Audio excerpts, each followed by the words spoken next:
지금부터 사랑과 기도로 만들어가는 생명 있는 방송 CHB 크리스찬 헤럴드 방송을 시작합니다.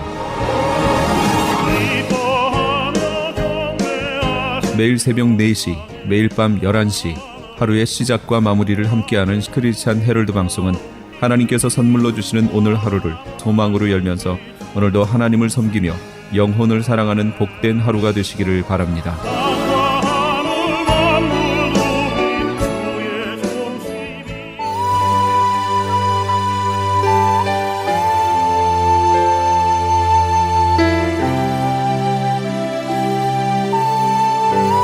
이 새벽을 주님과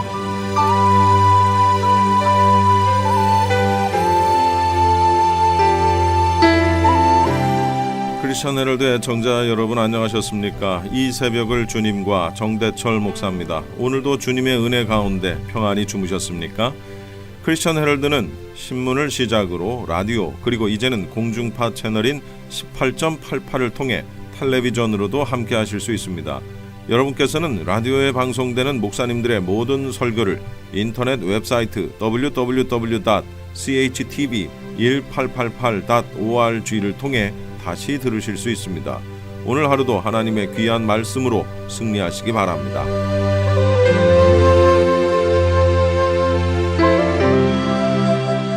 이 시간은 프레이즈 교회의 요한계시록 강해 시간입니다. 오늘은 계시록 13장을 본문으로 두 짐승이라는 제목의 설교 말씀입니다. 하나님이 정하신 이 성경에 있는 구속사의 시간은요, 이스라엘을 중심으로 기록이 되어 있습니다. 그러니까 역사 속에 이스라엘이 빠져버리면 그러면 하나님의 구속사의 시간이 물론 하나님의 계획하심은 흘러가지만 하나님의 시간표는 멈춰 있다, 이렇게 이해하시면 돼요. 마지막 종말의 시간표가. 그래서 한 거의 2000년이죠. 2000년 가까이 이스라엘이 사실상 없었습니다. 그러니까 마지막 종말의 시간표가 멈춰 있었던 거지요. 멈춰 있던 시간표가 1948년인가요? 그때 이스라엘이 독립을 하면서부터 이제 다시 흘러갈 준비를 하겠죠. 이스라엘이 역사 속에 생겨났으니까. 그 전에는 없었기 때문에 문제가 없었어요. 그 사이에 2000년 사이에 아무리 강대국이 나타나도 그것을 일곱 머리 속에 집어넣지 않았었다, 그 얘기죠. 몽골 원나라, 그 원대한 원나라가 있었든 누가 있었든지 간에 그거는 역사 속에서 머리에 해당하지 않았습니다. 그럼 머리는 언제 해당하느냐? 이스라엘이 있어야 돼요. 근데 지금 이스라엘이 생겨났단 말이에요. 그러면 이 마지막 시대의 머리 역할을 할 어떤 나라가 일어나겠죠. 지금 일어날 준비를 하고 있어요. 그게 7번째 머리예요. 그게 적그리스도의 국가가 될 겁니다. 그래서 우리 용 지난주에 보셨을 때 용이 어떻게 생겼어요? 이 머리 부분이 7머리 10뿔 생겼는데 그 10뿔이 어디 달렸다고요? 맨 마지막에 있는 머리에 10개의 뿔이 달려 있는 거예요. 이런 구조를 갖고 있다고 그랬죠? 그럼 그 근거는 뭐냐? 성경에 있어요. 다니엘서하고 다 여기 있어요. 그러니까 그때 성경을 찾아가면서 같이 보도록 하죠. 우선 모양이 그렇게 돼요. 창세 이후로 신약, 그 다음에 이제 어느 시점에선가 들어갈 거예요. 여기는 구약 시대가 될 거고요. 여기는 신약 시대가 될 겁니다. 예수님의 초림이 여기에 있었습니다. 초림이에요. 예수님의 재림이 여기 어느 시점에 있을 겁니다. 우린 옛날에 이 성경 공부를 할 때 구약 백성들은 초림하실 예수님을 바라봤죠. 그럼 우리는 뭐라고 그랬었어요? 그 전에는 구약은 오실 메시아를 바라보면서 신앙생활을 했고, 여태까지 우리는 어떻게 했냐면요, 오신 메시아를 보고 신앙생활했다고 가르쳤어요. 오신 메시아. 구약 백성 유대인들은 오실 메시아를 바라보면서 신앙생활했고, 신약에 있는 백성들은 오신 메시아를 바라보며 신앙생활했다, 이렇게 배웠습니다, 여태까지. 근데 그 말도 맞긴 맞는데 이렇게 이제 말을 바꿔야 돼요. 구약 유대인들은 오실 메시아를 바라보고 신앙생활했고, 지금 우리는 어떻게 신앙생활하는 거예요? 그렇죠, 다시 오실 메시아를 보고 신앙생활을 하는 거예요. 그러니까 구약 백성이나 우리나 똑같죠. 똑같아요, 조건이. 구약 백성은 어떻게 구원받냐라고들 얘기를 해요. 그 사람들은 오실 메시아를 바라보고 그거에 대한 믿음을 가지고 구원 얻는 거고요. 우리 역시 다시 오실 메시아를 바라보며 그거에 대한 믿음으로 우리도 구원 얻는 거예요. 똑같아요. 차이가 없어요. 그런데 이 신약이라고 하는 이 기간 동안에는 이스라엘이 없었습니다. 그렇죠? 이 기간은 그러니까 이방인의 충만한 수가 들어오는 기간이에요. 이거를 다니엘서에서는 장차라고 하는 기간으로 말로 표현을 해놨던 기간이에요. 이걸 다니엘서에 있는 70일의 예언에서 우리가 봤잖아요. 69일회가 다 지났어요. 그리고 장차하고 이제 나중에 한 일회가 도래할 것이다 그랬고요. 지금 우리는 그 한 일회가 들어가기 직전 부분에 살고 있는 거고요. 그때까지 있어야 하는 일은 뭐냐면 이방인의 충만한 수가 들어와야 돼요. 들어오면 그럼 이제 한 일회가 시작됩니다. 그리고 그 한 일회라고 하는 그 기간에 이스라엘에게 이제 열려진 시간이죠. 구원의 시간이. 그래서 이스라엘이 문이 열리면서 구원 얻는 사람들의 수가 늘어납니다. 여기까지 6머리가 있었습니다.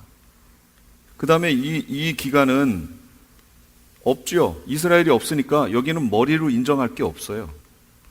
그런데 여기에서 이제 머리가 등장합니다. 7머리, 7번째 머리죠. 7번째 머리가 여기에 칠령 환란 기간에 등장합니다. 7머리 10뿔 할 때 그 7머리 7번째 머리에 달려있는 10개의 뿔이 달려있는 이 국가가 이 칠령 환란 기간에 이제 생겨나는 거예요. 요게. 자, 7개의 머리, 그 마지막에 10개의 뿔, 이렇게 달린 거예요, 지금 모양이. 그런데 이 6개는 1부터 6개까지는 요 앞에 여기에 있었어요. 이미 다 나온 거예요. 제가 지난주에 그 나라들 말씀드렸죠. 애굽, 아수르, 바벨론, 메데파사, 헬라, 로마, 그렇게 말씀을 드렸잖아요. 그리고 마지막 7번째 있는 요 나라가 이제 요 7번째 머리가 되는 겁니다. 요게. 예, 몸은 하나예요. 몸은 하나예요. 그러니까 몸뚱아리는 하나인데 겉으로 나타났을 때는 다른 머리로 보이는 거예요. 그러니까 그 예를 들면 그 헬라가 지배하고 있었어요. 헬라가 그 이스라엘까지 점령해서 거기를 지배하고 있던 나라예요. 근데 그 다음 시대에는 로마가 거기를 지배를 해버립니다. 그러니까 다른 나라 같아요. 그 왕조도 달라요. 그런데 그 몸통을 쭉 따라가 보니까 하나예요. 누구였어요? 용이지 누구예요? 용. 용한테 달려있는 거 아니에요 지금. 용이에요, 용. 그러니까 사람들은 헬라를 지배했던 그 배후 세력, 영적인 배후 세력, 로마를 지배했던 배후 세력, 다른 거라고 생각하지만 그 몸통을 따라가면 어디예요? 하나예요, 하나. 용이 지배했다, 그 얘기예요. 그래서 이 세상은 용이 지배했던 시대가 쭉 흘러왔던 거예요. 여태까지 흘러왔어요. 마지막 시대도 이런 시대가 될 것이다, 그런 얘기예요. 이렇게 되는데 이 7번째 머리는 제가 그 나팔 불 때 얘기 다 했죠. 나팔 불 때 하나님이 3분의 1을 다 치는 바람에 다 이게 무너져 버렸잖아요. 그래서 어쩔 수 없이 용이 땅으로, 이 미갈과의 전쟁에서 패하고 땅으로 떨어진 다음에 뭘 열어요? 무적행을 열어서 무적행에서 짐승이 나오지요. 근데 이 짐승이 또 이렇게 생겼네요. 짐승이 이거랑 비슷하게 생겼다라는 얘기는 무슨 얘기냐면 용이 자기의 모든 권한을 짐승에게 그대로 주었다, 그 얘기입니다. 그래서 닮은 거예요. 그러나 이 왕관이, 용은 각 머리에 달렸기 때문에 각 시대를 지배한 거지만 짐승에게는 이 왕관, 디아데마타라는 왕관이 어디에 달려 있다고 그랬어요? 마지막 7번째 머리에 있는 뿔에 달렸어요. 뿔에. 이렇게 달렸어요. 아까는 머리에 달렸었잖아요. 머리에 이렇게 쓰고 있었는데 이제는 그게 아니고 이건 용이었고 지금 있는 이 나온 짐승은 10개 뿔이 달렸는데 그 각 뿔에 왕관이 달려있다 그 얘기예요. 모양이. 이제 차이를 이해하시겠어요? 예, 이렇게 달려있어요. 그러니까 용과 짐승이 같아요? 달라요? 다르죠. 당연히 다르죠. 자, 이렇게 돼 있어요. 그러나 이렇게만 돼 있으면 쉽겠죠. 쉬운데 이 짐승에 대해서는 다니엘서도 갔다가 계시록 17장도 갔다가 이렇게 한번 봐야 돼요. 왜 봐야 되냐면 나중에 이 짐승이 이렇게 일어날 거거든요. 그렇기 때문에 이걸 잘 관찰해 봐야 돼요. 그래서 제가 설명을 여기 오늘 제가 본문에 써 있는 26페이지에 있는 영계의 구조를 해야 되느냐 요거를 해야 되느냐 이렇게 망설이다가 영계의 구조는 가을 학기에 해야 되겠구나 이런 생각이 들고요. 이거는 영계를 보면서 구조가 이렇게 됐구나. 그래서 우리가 기도할 때 이렇게 대적을 해야 되는구나 하는 더 깊은 차원으로 들어가게 돼요. 그래서 요거는 일단 제껴놓고요. 계시록에 나와 있는 대로 이게 어떻게 열뿔이 진행이 되는지 이에 대한 얘기를 하는 것이 더 먼저겠구나 하는 생각을 했습니다. 그래서 그걸 먼저 할게요. 오늘 거기에는 안 나와 있어요. 안타깝게도. 그렇지만 쭉 따라가시면 이해가 쉬우실 거예요. 첫째, 바다에서 올라온 짐승이라고 했는데 그 바다가 뭐라고 그랬죠? 예, 무저갱이라고 얘기했습니다. 그 무저갱이라는 얘기는 제 얘기가 아니라 17장 8절에 보시면 네가 본 짐승은 전에 있었다가 지금은 없으나 장차 무저갱으로부터 올라와 멸망으로 들어갈 자니 땅에 사는 자들로서 창세 이후로 쭉 이렇게 나오죠. 그러니까 무저갱에서 올라왔다 그 얘기예요. 그러니까 바다 짐승은 무저갱에서 올라왔다 그 얘기예요. 바다가 무저갱을 의미한다 이렇게 알 수 있겠죠. 자, 무저갱에서 올라왔어요. 그래서 바다 짐승, 무저갱에서 올라온 짐승. 무저갱은 뭐였죠? 더러운 영들, 타락한 영들이 갇히는 장소였단 말이에요. 거긴 사람의 영이 들어가는 장소가 아닙니다. 타락한 천사들이 들어가는 장소예요. 유다서에 보면 그 말씀이 나와 있어요. 유다서 한 장밖에 안 되기 때문에 쭉 보시면 금방 나옵니다. 유다서에 타락한 자기 처소를 벗어난 천사들을 가둔 거기가 바로 무저갱입니다. 자, 거기에 갇혔어요. 그러면 저기부터 나갈게요. 계시록 17장을 찾았으니까 여기서부터 한번 나가볼게요. 17장 10절에서 11절입니다. 이 앞에를 보시면서 잘 따라오세요. 또 7 왕이라 5은 망하였고 하나는 있고 다른 하나는 아직 이르지 아니하였으나 이르면 반드시 잠시 동안 머무르리라. 이렇게 나왔어요. 여기서는 7 그 머리를 7 왕이라 이렇게 그 9절 보세요. 지혜 있는 뜻이 여기 있으니 그 7 머리는 여자가 앉은 7 산이요 그랬단 말이에요. 7 산. 근데 또 7 왕이라 이렇게 표현했어요. 그럼 5은 망하였고 하나는 있고 다른 하나는 아직 이르지 아니하였으나 이 계시록이 쓰여질 당시가 어떤 시대예요? 누가 썼어요? 요한, 사도 요한이 썼을 당시에 이스라엘이 있었어요, 없었어요? 있었죠. 예, 있었죠. 그 이스라엘을 지배하고 있던 나라가 뭐예요? 그렇죠, 로마죠, 로마. 그러면 7개의 나라 중에 애굽, 아수르, 바벨론, 메데파사, 헬라, 로마, 그 다음이 없어지고 이스라엘이 없어졌죠. 그 다음이 짐승의 국가가 나오지요. 그럼 이게 쓰여질 당시는 로마 6번째 나라잖아요. 그러니까 여기 보세요. 7인데 5은 망했고 5은 망했죠. 이미 없어요. 그리고 하나는 있고 있어요, 없어요? 로마 있죠. 이 요한이 쓸 당시에 로마는 있었어요. 그러니까 6번째 나라는 있었어요. 다른 하나는 아직 이르지 아니하였으나 그랬잖아요. 이스라엘이 있어야 나오는데 지금까지 이스라엘이 없었잖아요, 역사 속에. 그러니까 안 나왔죠. 이제 이스라엘이 독립했으니까 이제 나오겠죠.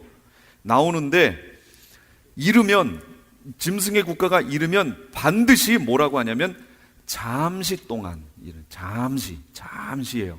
길지 않아요. 잠시 동안 머무르리라, 그렇게 얘기합니다. 그래서 7번째 국가, 짐승의 국가가 기간이 제일 짧아요. 그 중에서 6개의 국가 중에 제일 짧았던 나라는 바벨론입니다. 바벨론은 100년밖에 안 돼요. 로마 상당히 길지요?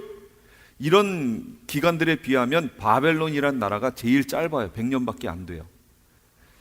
남유다가 바벨론에 망한 거 아니에요. 그렇게 됐죠?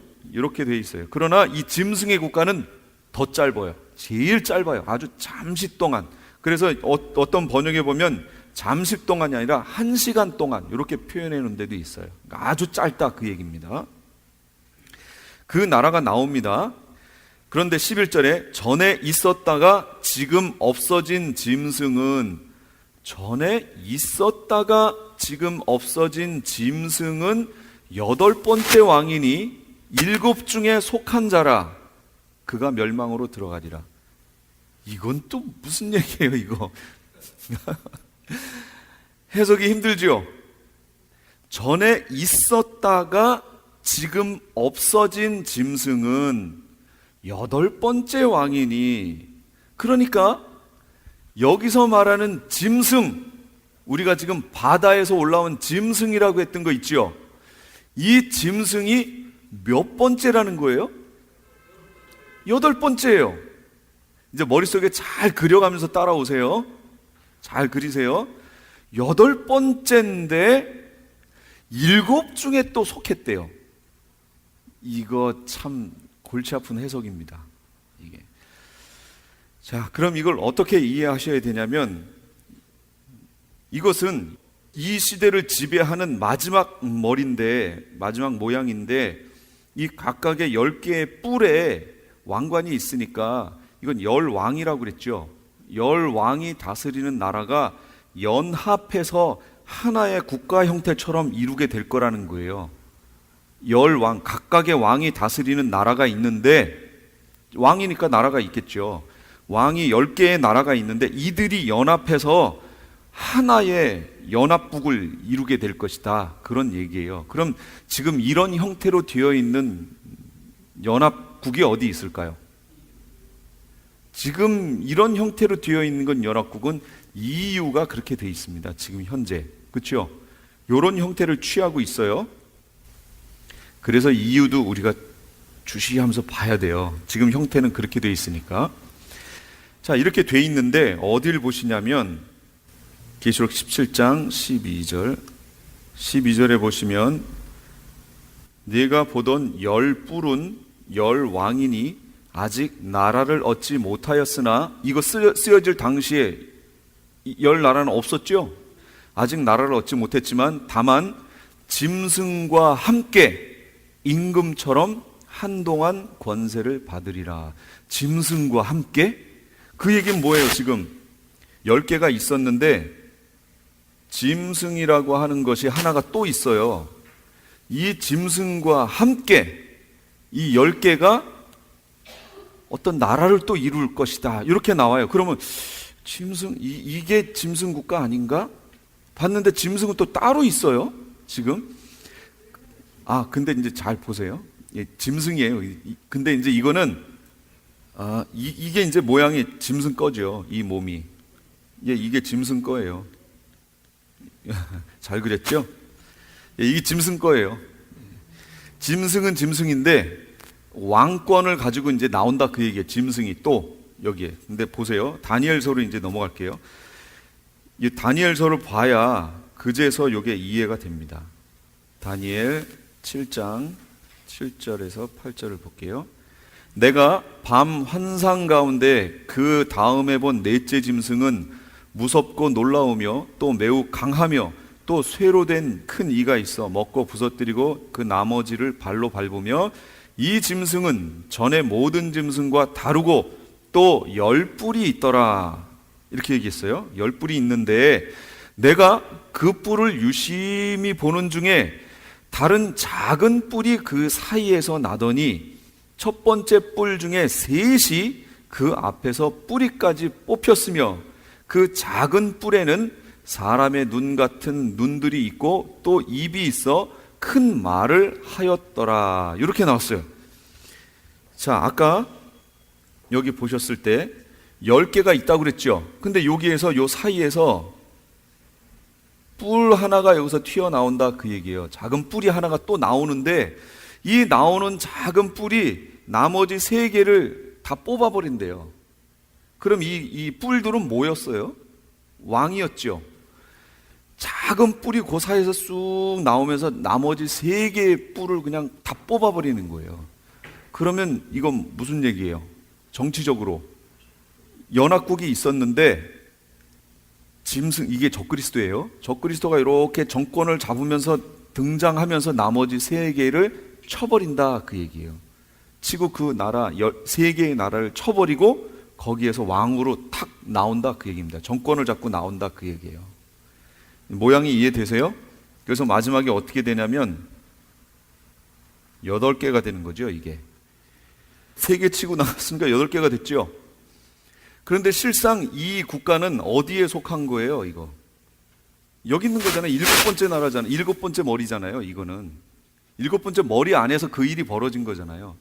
그러니까 8번째 왕이지만 실상 이 머리는 뭐예요?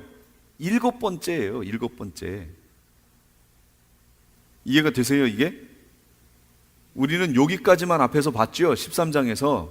근데 다니엘서를 보고 다른 데를 가서 보면 이렇게 돼 있다 그 얘기입니다. 짐승이 하나, 이 뿔이 하나 이렇게 그 사이에서 나오면서 나머지 3개를 치고 정권을 잡고 나오는 거예요. 그럼 아마도 이렇게 예상해 볼 수 있겠죠. 그 3개의 뿔이 3개의 나라가 연합국이니까 무슨 나라들이 이 적그리스도가 그 연합국의 수장으로 나오는 것을 반대했겠죠. 반대하니까 이 수장으로 나오려고 했던 이 적그리스도가 이 3개의 나라를 쳐버리는 거예요. 쳐버리고 그거를 항복시켜버리고 그 다음에 권력을 잡고 등장하는 거죠. 제가 이걸 설명드리는 이유가 있습니다. 이게 지금 이 세계 속에서 이루어질 거예요. 지금 이제 머지않아 이루어질 일이에요. 그러니까 이걸 주시하고 봐야 된다는 거죠. 우리가 적그리스도는 어떻게 등장하느냐 했을 때 이렇게 하고 등장할 거예요. 그러니까 주변에 있는 다른 나라 3왕을 굴복시키고 거기에서 쑥 나올 거기 때문에 역사 속에서 그렇게 등장하는 사람이 누군가를 연합국은 어느 곳인가 라는 것을 주시해서 봐야 되고, 현재까지는 EU지요. 그 속에서 연합국이 형성이 됐는데 종합적인 대통령이 나오겠죠. EU의 대통령이.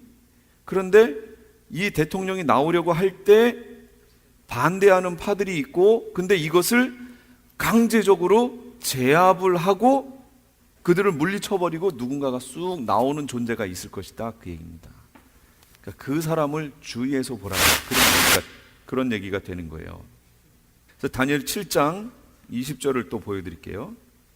또 그것의 머리에는 10뿔이 있고 그 외에 또 다른 뿔이 나오매, 요 또 다른 뿔이 누구예요? 요게 적그리스도예요. 요게 또 다른 뿔이 나오매 3뿔이 그 앞에서 빠졌으며, 이 또 다른 뿔이 나오면서 3뿔을 뽑아버렸잖아요. 그 뿔에는 눈도 있고 큰 말을 하는 입도 있고 그 모양이 그의 동류보다 커 보이더라. 내가 본즉 이 뿔이 성도들과 더불어 싸워 그들에게 이겼더니, 성도들하고 싸워서 이겨버렸대요. 이 전까지는 성도들이 이긴다고 그랬죠. 계시록에도 계속 보면 성도들이 계속 이긴다고 표현이 나왔는데, 오늘 13장 계시록 13장에도 보면 성도들을 이길 권세를 받는다고 그랬죠. 예, 여기도 다니엘서에도 똑같이 나와요. 성도들을 이겨버린대요. 이긴다라고 나옵니다. 그러다가 22절에 옛적부터 항상 계시니가 지극히 높으신 이의 성도들을 위하여 원한을 풀어주셨고 때가 이름에 성도들이 나라를 얻었더라. 이 나라 무슨 나라예요? 요게 메시아 왕국, 이 당시로 말하면 메시아 왕국, 지금 우리가 보는 계시록을 보면 천년왕국이 되는 거예요. 그러니까 천년왕국이 이루어지기 직전에 나타날 일이라는 걸 알 수 있죠. 지금 계시록하고 똑같이 가잖아요. 지금 다니엘서도 보세요. 똑같아요. 계시록하고. 마지막 시대를 신약의 계시록의 역할을 하는 게 구약의 다니엘서예요. 그러니까 다니엘서를 쭉 보세요. 그럼 똑같이 이렇게 흘러갑니다. 그래서 24절에 더 자세히 설명하고 있어요. 24절. 그 열불은 그 나라에서 일어날 열 왕이요 그 후에 또 하나가 일어나리니 그는 먼저 있던 자들과 다르고 또 새 왕을 복종시킬 것이며. 이게 적그리스도가 등장하는 모습이에요. 그리고 그 밑에 또 나오죠. 그가 장차 지극히 높으신 이를 말로 대적하며 또 지극히 높으신 이의 성도를 괴롭게 할 것이며 그가 또 때와 법을 고치고자 할 것이며 성도들은 그의 손에 붙임바되어 한 때와 두 때와 반 때를 지내리라. 후 3년 반 얘기잖아요. 지금 정확히 맞지요? 똑같이 가잖아요. 흐름이. 그러나 심판이 시작되면 그는 권세를 빼앗기고, 맞지요? 빼앗겨야죠. 그리고 완전히 멸망하지요. 이 짐승은 예수님이 오시면 그냥 산채로 해갖고 불못에 그냥 들어가 버려요. 불못 들어가는 1순위예요. 다른 것들은 다 죽어서 들어가는데 이 두 짐승은요 산채로 잡아서 그냥 주님이 집어넣어 버려요. 불못에. 얼마나 노하셨는지요. 그러나 그 심판이 되면 그는 권세를 빼앗기고 완전히 멸망할 것이요 나라와 권세와 온 천하 나라들의 위세가 지극히 높으신 이의 거룩한 백성에게 붙임받으리니 그의 나라는 영원한 나라며 그의 모든 권세에 있는 자들이 다 그를 섬기며 복종하리라. 이 천년왕국 얘기하는 거예요. 메시아 왕국이 온다는 거지요. 이런 시대가 이제 올 겁니다. 그래서 다니엘 7장, 9장 이런 데를 쭉 보세요. 여기도 보세요. 7장 25절에 또 그가 또 때와 법을 고치고자 할 것이며 성도들은 그의 손에 붙임받으여 한 때, 두 때, 반 때를 지내리라. 때와 법을 고치고자 하는 이가 누구예요? 이게 적그리스도라고 그랬죠. 이 전까지는 성도들이 이 짐승과 싸워 이기는데 이제부터는 성도들이 싸워서 집니다. 그러니까 이 마지막 한때, 두때, 반때, 3년 반 기간 동안에는 싸워서 이길 수가 없어요. 그러니까 어떻게 해야 돼요? 피해야죠. 그래서 전 3년 반이 끝나고 나면 후 3년 반이 시작되는 이 기간 동안에는 빨리 예비처로 가야 돼요. 그래서 가는 거예요. 싸워 이길 수가 없어요. 그러면 성경에서 이긴다는 표현이 어떻게 나와 있을까요? 그 전에는 성도들이 싸워서 이긴다라고 표현해 놨어요. 이긴다. 그럼 이 이긴다는 것이 무력으로 성도들이 가서 싸워서 마귀 저기 세력과 싸워서 이긴다는 표현이었나요? 그런 표현이 아니에요. 그러니까 이긴다라는 얘기는 마귀는 우리를 넘어뜨리려고 하겠죠. 뭘 넘어뜨려요? 신앙을, 믿음을 포기하게 만들려고 하겠죠. 그러나 성도들이 이겨요. 그 이긴다는 표현은 뭐예요? 믿음을 포기하지 않는다 그 얘기예요. 목숨 죽일 수 있죠. 죽는 한이 있어도 포기하지 않고 지켜낸다 그 얘기예요. 이긴다는 표현이. 그럼 여기에서 성도들을 이긴다는 표현이 또 나오잖아요. 지금 성도들을 이겨버리잖아요. 그럼 이 표현은 무슨 표현이 될까요? 성도들이 믿음의 싸움을 하는데 여기서 지는 사람들이 나온다 그 얘기예요. 이제 배교가 나오는 거예요. 그런데 오늘 본문으로 다시 가볼게요. 그러면 본문에도 성도들에 대한 얘기가 나오죠. 또 권세를 받아 성도들과 싸워 이기게 되고 각 족속과 백성과 방언과 나라를 다스리는 권세를 받으니 이렇게 나왔습니다. 짐승이 이긴대요. 후 3년 반 동안에 그래서 빨리 예비처로 가야 돼요. 그러니까 이 후 3년 반 기간에 이겨서 순교하는 사람들도 나오지만 그렇지 못하고 지는 성도들도 나온다 그런 얘기입니다. 그러니까 지금부터 아예 나는 죽는다, 나는 순교자다 라는 마음으로 신앙생활을 하지 않으면 그럼 이길 수 없어요. 이기셔야 됩니다. 나는 순교자다. 나는 이 믿음을 지키다가 난 순교한다. 지금 뭐 미국 곳곳에서 그 총기 사고 많이 나잖아요. 그래서 너 예수 믿는다고 할래? 여기서 죽을래? 난 예수 믿는다고 하고 뻥 하고 죽어야 돼요. 어떻게 하든 고백하고 죽어야 돼요. 이겨내야 됩니다. 근데 왜 이 기간에 지는 성도가 나올까요? 그 앞에 전 3년반 기간 동안에 잘 준비된 성도들은 다 어디 갔어요, 지금? 예비처 가버렸잖아요. 그러니 그 후에 남은 성도들은 누구예요? 예비처 못 간 자들이죠. 예비처 못 간 사람들은 누구예요, 대체?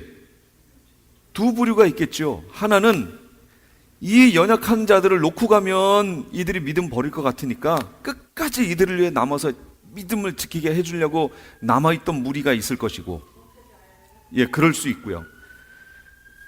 그러나 그렇지 않고 남은 이들은 누구예요? 이 세상 것이 좋다고 세상 따라가다 어느 날 덫처럼 이 기간을 만난 사람들, 미처 도망가지 못한, 피신하지 못한 남은 자들인 거예요. 그러니까 믿음 살래 죽을래 라고 했을 때 나 살래 하고 믿음을 버리는 무리들이 여기서 나오기 시작한다, 그 얘기예요. 그렇죠. 그렇게 되는 거예요. 그런 일이 이제 후 3년 만에 벌어져요. 그러니까 순교자도 나오지만 배교자도 나온다, 그 얘기입니다, 이 기간에. 그러니 우리가 어떻게 해야 돼요? 되도록이면 예비처 가야겠죠. 예비처 가려면 예수님이 살아계시고 하나님이 지금도 살아계시고 우리를 지켜보고 계시고 우리가 사는 삶이 여기가 끝이 아니고 저기 있다는 것을 믿는 자가 아니면 예수님을 바라볼 자가 누구냐, 그 얘기예요. 없어요. 그냥 여기서 적당히 믿음 생활하는 사람, 그냥 종교 생활하는 사람들, 그들은 절대로 이겨낼 수 없습니다. 절대로 이겨내지 못해요. 교회 다니면서도 그냥 종교 생활, 그런 거 없어. 그냥 여기에서 복 받고 여기에서 잘 되기 위해서 종교 생활하는 거지 하는 종교 생활을 하는 분들은 절대로 여기 승리할 수 없어요. 그러니 이 땅에서 목회자들이 얼마나 중요하냐, 그에게 뭘 전해줄 거냐, 이게 그들에게 뭘 전하냐 이거예요. 지금도 메시지가 이 다음 내용이 거짓 선지자인데, 이 거짓 선지자들이 누구냐면 종교적 인물이에요. 종교적 인물. 그 시대에 살아있던 종교적 인물이란 말이에요. 뭘 전했냐, 그 얘기예요, 그들에게. 지금도 여전히 이 땅의 것을 전하고 이 땅에서의 복을 전하고 이 땅에서 잘 되는 것을 전하고 있다면 이들이 어떻게 마지막을 준비하냐고요. 이 땅인데, 이 땅 것이 좋은데. 배교와 순교가 요 기간에 많이 일어날 것이고요, 순교보다는 오히려 배교가 많이 일어날 겁니다. 배교가 많이 일어나요. 그런데 보세요, 거기 참 애매한 구절이 거기 있습니다. 그 배교할 것을 미리 여기서 말씀하시면서 8절로 넘어가니까 이런 말씀이 있어요. 죽임을 당한 어린 양의 생명책에 창세 이후로 이름이 기록되지 못하고 이 땅에 사는 자들은 다 짐승에게 경배하리라 그랬단 말이에요. 놀라운 말씀이 여기 있는 거예요. 이건 하나님의 예정하심이 여기 들어가 있다는 거예요. 그 배교한 사람들은 종교인이라고 하는 그런 타이틀은 가지고 있었지만 실상 그들은 알고 봤더니 생명책에 이름이 없다라는 얘기, 없는 자들이었다는 거죠. 그러니까 그들이 짐승에게 경배하게 된다. 그걸 이 성경에서는 짐승이 이긴다라고 지금 표현하고 있는 거예요. 이 마지막 7년을 환란이 꼭 필요한 이유는요, 그래서 곡식과 가라지, 알곡과 쭉정이, 양과 염소, 지혜로운 자들과 미련한 다섯 처녀, 이걸 가르는 기간이에요. 그래서 이때 갈라지는 거예요. 정확하게 갈라집니다. 그 누구도 아닌데요 할 수 없는 정확한 틀로 갈라집니다. 그리고 이 뒷시대에 이제 살려면, 후 3년 만에 살려면 뭘 받아야 돼요? 짐승표 받아야 돼요. 짐승표 받으려면 이제 다음 주에 보겠지만 어떤 자들, 이때부터 이제 짐승표를 어떤 사람들에게 주냐면 짐승에게 경배하는 자에게 짐승표를 줍니다. 그러면 이 전에는 그것과 상관없이 짐승표가 시행되고 있었던 거예요. 근데 이때부터는 완전히 모든 게 갈라졌잖아요. 뚜렷이 갈라지고, 그때까지 짐승표 안 받았던 사람들은 누구예요?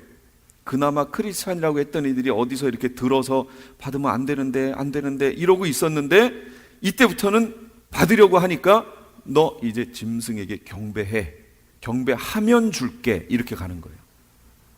그래서 이때는 강제적인 기간이 되는 겁니다. 경배 안 하면 안 줘요. 그리고 그냥 죽어요. 그러니까 이 땅에 살기 위해서는 어떻게 해야 돼요? 받아야겠죠. 그게 7절에 있는 말씀대로 가면 싸움에서 진 거예요. 그 앞엔 이겼는데, 순교해버렸는데 여기서부터는 지는 거예요. 이제 그 진자들이 바로 짐승표를 받기 시작하는 거예요. 여기까지 좀 이해가 되셨어요? 이제 흐름이 그렇습니다. 이게 이제 짐승에 대하여라고 하는 그런 부분이었는데요. 그 뒷구절 하나만 더 보고 넘어갈게요. 10절 말씀이 있어요. 10절. 사로잡힐 자는 사로잡혀 갈 것이요, 칼에 죽을 자는 마땅히 칼에 죽을 것이니 성도들의 인내와 믿음이 여기 있느니라. 이렇게 얘기했어요. 이거 무슨 얘기일까요? 하나님의 정하심대로 된다, 그 얘기예요. 순교, 내가 순교해야지 해서 순교하는 게 아니라는 거예요. 마땅히 칼에 죽을 자는 죽을 거예요. 누가 정한 거예요? 하나님의 정하심이에요. 그러니까 마지막 기간에 순교할 순교자의 반열에 들어갈 사람 누가 정했어요? 하나님이 정한 거예요. 이해가 되세요? 사로잡혀 갈 자는 사로잡혀 가요. 하나님이 정하신 거예요. 그럼 이 기간에 사로잡혀 가든지 칼에 죽는 자들은 후 3년반 기간에 남아있는 자죠. 남은 백성 중이에요. 그렇지 않은 자들은, 깨어있는 자들은 이미 어디 갔어요? 예비초로 가버렸어요. 이렇게 돼 있어요, 흐름이. 자, 그 다음에 땅짐승에 대해서 한번 볼게요. 그 다음 구절부터가 땅짐승 얘기입니다. 이 땅짐승은 11절에 내가 또 봄에 다른 짐승이 땅에서 올라오니 어린 양같이 두 뿔이 있고 용처럼 말을 하더라. 어린 양이에요. 예수님도 무슨 양이에요? 어린 양. 근데 여기도 어린 양. 둘 다 어린 양이고 똑같이 두 뿔이 있었어요. 그런데 말이 달라요. 어린 양 대신 예수님은 하나님의 마음을 가지고 말하죠. 예수님이 하나님이시니까. 그런데 여기 있는 땅에서 올라온 짐승, 두 번째 땅에서 올라온 짐승은 뭐처럼 말해요? 용처럼 말해요. 용은 그럼 뭐 하는 자였어요? 거짓말장이었잖아요. 그러니까 이 땅짐승이 이 땅의 것으로 거짓을 얘기해서 사람들의 마음을 다 미혹시켜 버릴 거예요. 그렇다면 이 땅에서 올라온 짐승은 무엇이냐? 이건 종교적 인물입니다. 바다에서 올라온 짐승은 그건 정치적 인물이에요. 빙의가 되는데 정치적 인물의 빙의가 되고요, 그 인물이 바로 적그리스도예요. 그런데 이 땅에서 올라온 짐승은 종교적 인물에게 빙의가 돼서 그들을 통해서 일을 할 거예요. 그러니까 마지막 시대에 이때까지도 남아있는 종교적 인물들은 대체 누구예요? 그들은 전혀 아니라는 거잖아요. 지금 이 계시록대로 안 하는 사람들을 말하는 거 아니에요. 그러니까 이때까지 교회가 이 땅에 남아있다면 그건 적그리스도의 교회인 거예요. 2번 땅짐승은 27페이지에 있습니다. 땅짐승은 거짓 선지자라고 부릅니다. 바다에서 올라온 짐승은 적그리스도라고 부르고요. 이제 빙의된 인물이. 그 다음에 땅에서 올라온 짐승은 거짓 선지자, 이렇게 부릅니다. 하나님의 대변자는 참된 선지자라고 얘기할 수 있다면 이건 거짓 선지자라고 말할 수 있어요. 땅에서 올라왔으니까 당연히 어디 걸 말할까요? 그렇죠. 땅의 것을 말하겠죠. 땅에 있는 것. 요한일서 2장 16절. 이는 세상에 있는 모든 것이 육신의 정욕, 안목의 정욕, 이생의 자랑이니 다 아버지께로부터 온 것이 아니요 세상으로부터 온 것이라. 세상으로부터. 땅 짐승은 자꾸 이 땅의 것을 가지고 유혹하고 마음을 채울 거예요.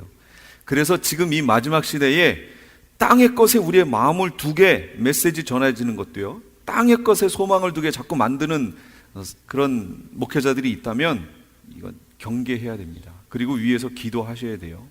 그 교회를 위해서도 기도하시고 목회자를 위해서도 기도하셔야 됩니다.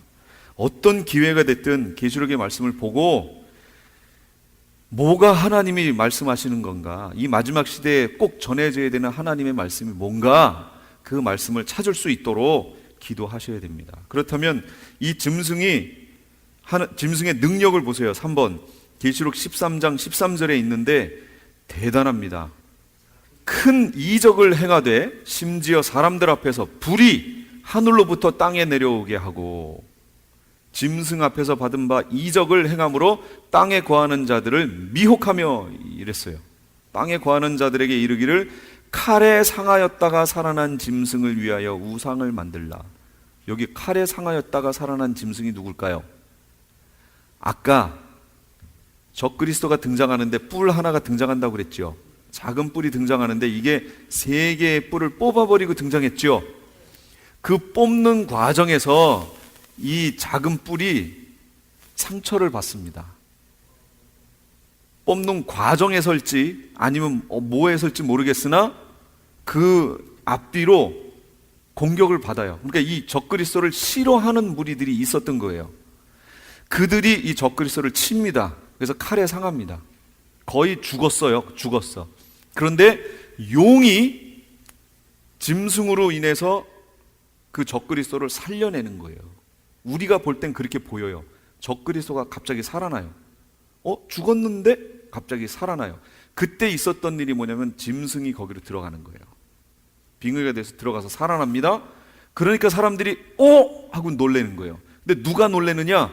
생명책에 기록되지 않은 자들이 다 놀래요. 이걸 보고. 그래서 이미 교회 안 다니는 사람 말할 것도 없고, 교회 다녔다고 하는 사람들 중에도 생명책에 기록되지 않고 그냥 종교 생활했던 사람들은 그걸 보고 깜짝 놀라는 거예요. 그런데 여기 거짓 선지자가 나타나서 하늘에서 불이 밑으로 떨어지게 만들어요. 그럼 어떻게 될까요?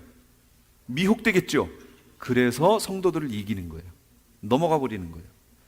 누가 이 짐승과 같으냐? 그래가지고 이 짐승을 경배하는데 그 경배하는 내용이 용에게 경배하는 거예요. 결국은 이렇게 만들어놨어요. 그러니까 마지막 시대에 이 거짓 선지자가 나와서 하늘에서 불이 막 떨어지게 합니다. 그러니까 마지막 때는요, 기적이라든지 이적이라든지 막 이런 거 쫓아가시면 안 된다, 그 얘기예요. 이거 정말 주의하셔야 돼요.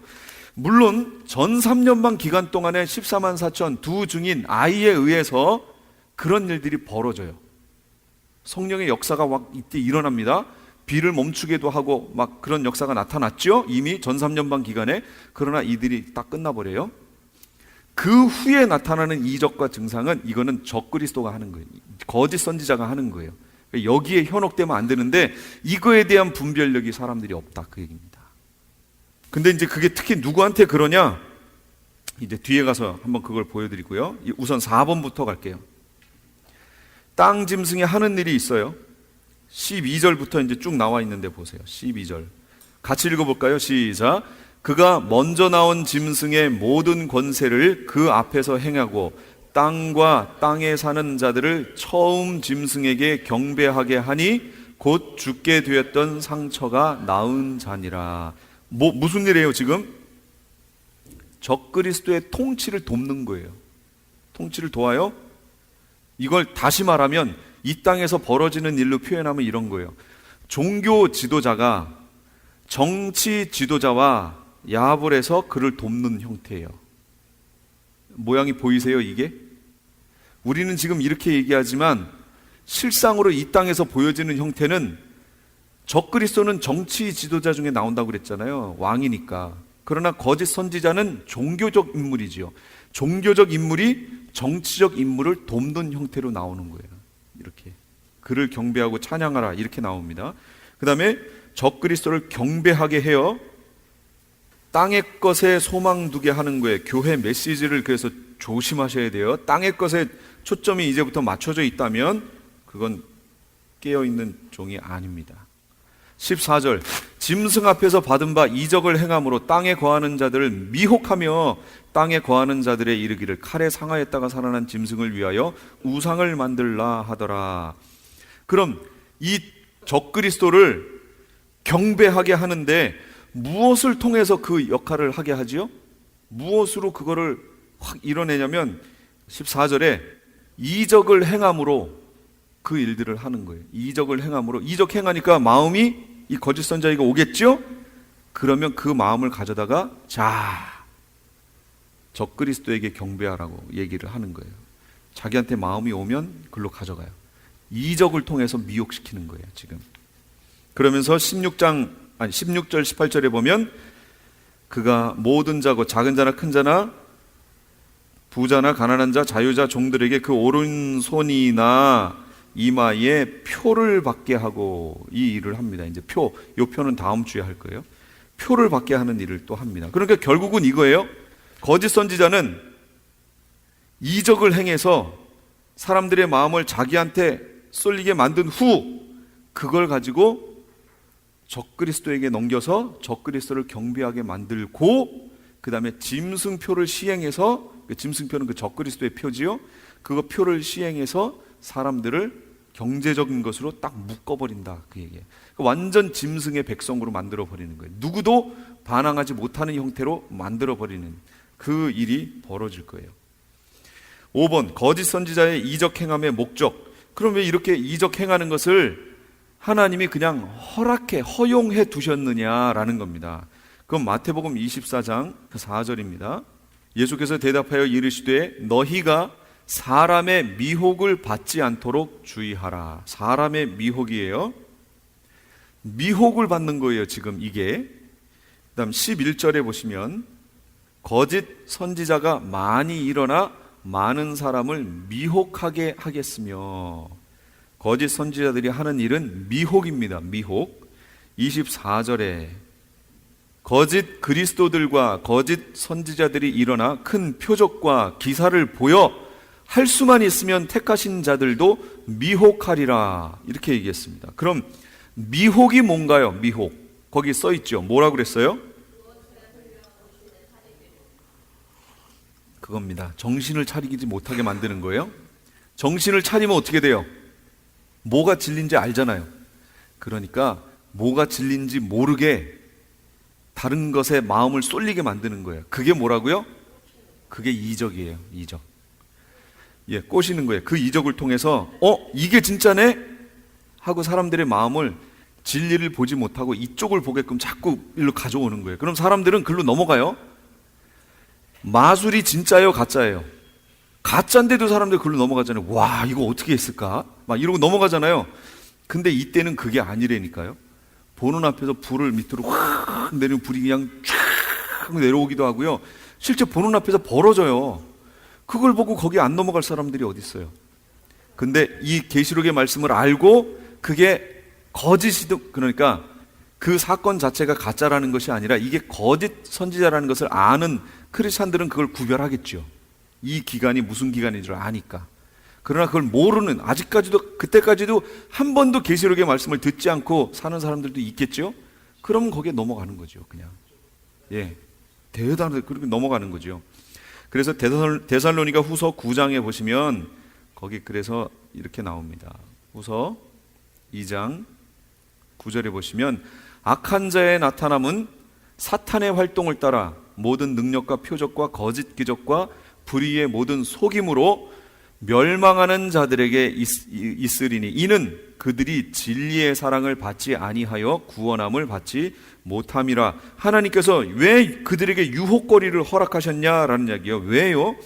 진리를 믿지 않고 불의를 좋아하는 모든 자로 심판을 받게 하시려고 글로 넘어가게 그 거짓 이적들을 보여주신 것이다 라는 거예요. 그걸 허락하셨다는 거예요. 그래서 이 기간에 배도와 미혹, 배도 거기 나와 있죠. 누가 어떻게 하여도 너희가 미혹되지 마라. 미혹되지 마라. 배도하는 일이 있고 불법의 사람 적그리스도, 그러니까 곧 멸망의 아들이 나타나기 전에는 그 날이 이르지 않는다. 예수님의 오심이 그 전엔 이르지 않는데요. 그러니까 순서가 미혹, 배교, 멸망의 아들의 나타남, 그 다음 그 날, 예수님이 오시는 날, 그게 있다, 그 얘기입니다. 순서가 이렇게 돼요. 그러니까 어떤 미혹에도 넘어가지 않도록 우리가 지금부터 깨어서 기도해야 된다, 그런 얘기입니다. 아직도 이 땅 것이 좋아 여기가 좋사오니 초막 셋을 짓되 이러고 여기 땅에 계시면 안 돼요. 제가 지난번에도 그랬죠. 할 수만 있으면 어떻게 해서든지 도시에서 사시던 분은 되도록이면 도시를 벗어나는 방향으로 모든 삶을 이끌어 가셔야 된다라고 분명히 말씀을 드렸어요.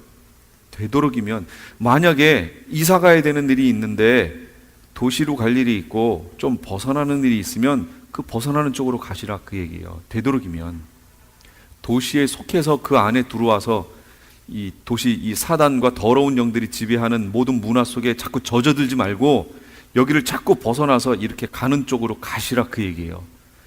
저도 이사를 해서 되도록 여기를 벗어날 수 있는 길이라면 점점점 도시를 이렇게 벗어나는 방향으로 가겠습니다. 물론 도시 안으로 오면 점점 편해지지요. 삶은 편해지지만 그건 마지막 시대에는 그렇게 하시면 안 돼요. 벗어날 수 있으면 벗어나세요. 적그리스도의 영향력으로, 거짓 선지자의 영향력으로부터 점점점 벗어나서 신앙을 지키는 방향으로 이렇게 가시면 좋아요. 어제 저희가 어떤 기도원에 다녀왔습니다. 올라가다 보니까 이거 뭐 밭도 있고요. 밭을 어떤 사람들이 막 해놓고 스프링클러도 켜놓고 막 해놨더라고요. 조금 이렇게 떨어져서 안으로 이렇게 들어가게 되는데, 산으로 가는데 그런 모습을 보고 여기 와 살았으면 좋겠다. 여기 살았으면 좋겠다 하는 생각을 제가 계속하면서, 저는 거기 가서 올라가서 밑에 쪽에 있는 도시들을 보고 따로 떨어져 있는 이쪽을 보면서 여기 살았으면 좋겠다 하는 생각을 계속하면서 저는 봅니다.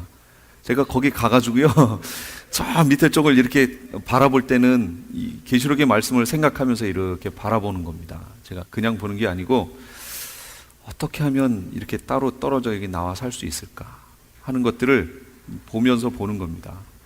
되도록이면 이렇게 살았으면 좋겠다 하는 생각을 하는데 아직 때가 아닌가 봐요. 그러나 이제 하나님이 정하신 때가 되면 점점 우리를 그렇게 인도하실 것이다 라는 그런 확신이 있고요. 어떻게든 이 땅에 소망 두지 마시고요.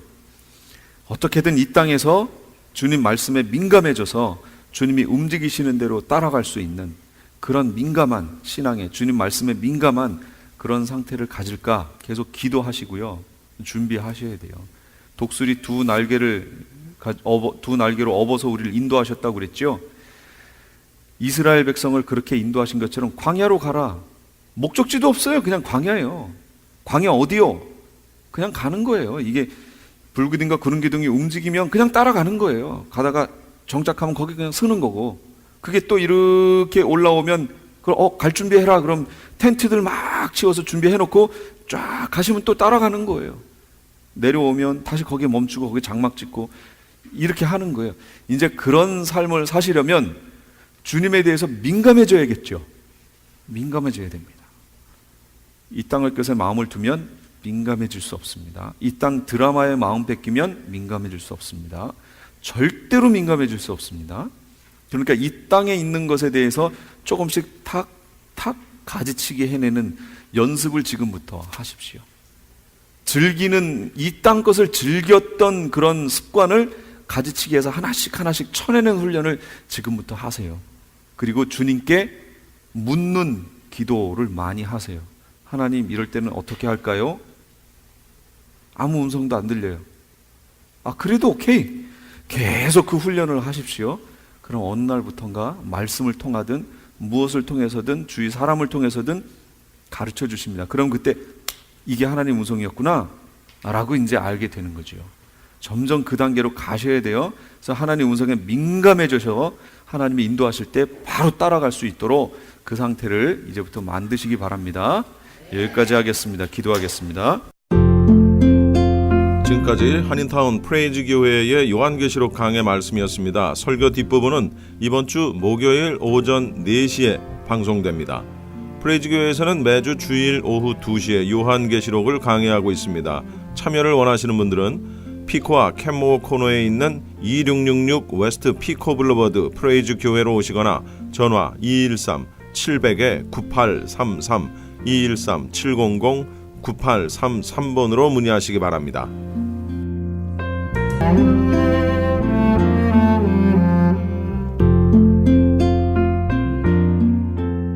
미주 한인 교계 영감을 만들어 배포했던 크리스천 헤럴드가 이번에는 미주 한인 교계 지도자 임명 사전을 만듭니다.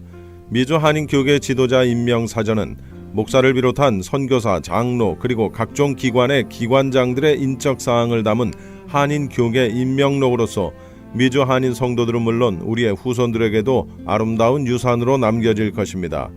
미주 한인 교계 연감에 이은 이번 미주 한인 교계 지도자 임명 사전은 명예나 자랑이 아닌 힘들고 어렵게 쌓아올린 수고와 땀의 결정체들이 헛되지 않도록 기록물로 남기려고 하는 의도에서 기획됐습니다. 올 연말 출판 계획을 갖고 있사오니 한인 교계 지도자들의 많은 참여를 바랍니다. 미주 한인 교계 지도자 임명 사전과 관련된 자세한 문의는 크리스천 헤럴드 213-353-0777 213-353-0777번으로 하시기 바랍니다.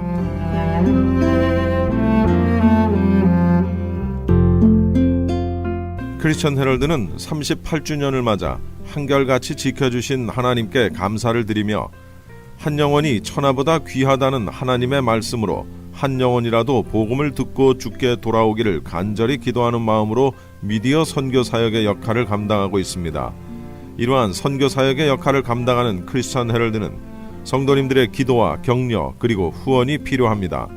여러분 한 분 한 분이 참여할 때 저희 크리스천 헤럴드는 큰 힘을 얻고 이 일을 계속 감당할 수 있습니다. 사랑하는 성도님들의 후원을 간절히 기다립니다. 후원 방법은 일시금으로 특별 후원금 그리고 매달 10불의 천사 후원금이 있습니다. 여러분의 많은 참여를 부탁드립니다. 자세한 안내는 크리스천 헤럴드 213-353-0777 213-353-0777번으로 하시기 바랍니다.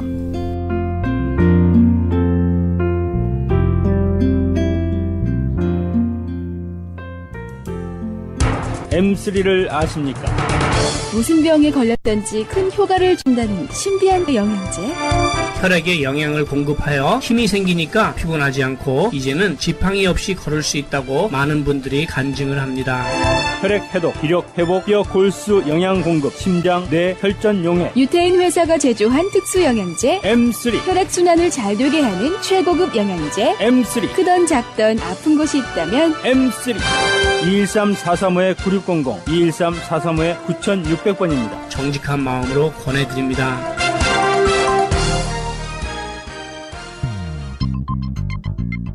지금까지 주님과 이 아침을 1부 순서 함께 하셨습니다. 잠시 후에 2부 이어집니다.